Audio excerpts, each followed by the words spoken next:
Hello বন্ধুরা, আজকে তোমাদের ডোডোর একটা পুরনো প্রেমের গল্প শোনাবো। আজকে ডোডোর যে গার্লফ্রেন্ড ছিল, সে ভরা সংসার এবং 7টা বাচ্চা নিয়ে ঘুরে বেড়াচ্ছে, তোমরা দেখতেই পাচ্ছ। ডোডো ওই মেয়েটাকে অনেক ভালোবাসতো, কিন্তু ওরই দাদা ম্যাক্স ওই বাচ্চাগুলো বাবা। সমাজের কথায় আছে না, বড়দের সঙ্গেই প্রেম হয়, সমবয়সী প্রেম হয় না। ওর জন্য ম্যাক্স বড় হওয়ার কারণে টুকু ওকেই ভালোবেসে ওর সাথেই বিয়ে করেছে। আর এই 7টা বাচ্চা দেখো, ডোডো এখনো সিঙ্গেল হয়ে পাথরের মতো দিনের পর দিন কাটিয়ে দিচ্ছে, একটা গার্লফ্রেন্ড জুটছে না। আর এই 7টা বাচ্চা ভরা সংসার নিয়ে টোগো ম্যাক্সের সঙ্গে কাটাচ্ছে। বেচারা ডোডোর মনের দুঃখে আর কি করবো, এই 7টা বাচ্চার সঙ্গে ও দেখাও করতে যাবে ডোডো একদিন।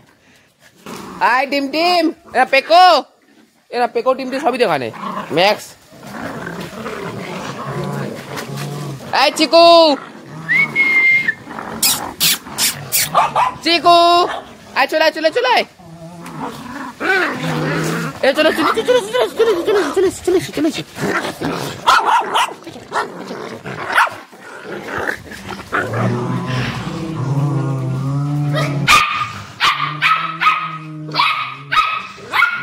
তোমরা শুনতেই পেলে ডোডোর অপরিণত প্রেমের গল্প। সব শেষে আমি ডোডো আর টোগোর একটা ফটো তোমাদের সাথে শেয়ার করছি, তোমরা অবশ্যই দেখে আমাকে কমেন্ট করে জানিও। আর হ্যাঁ, ভিডিওটা ভালো লাগলে কিন্তু একটা সাবস্ক্রাইব করে পাশে থেকো।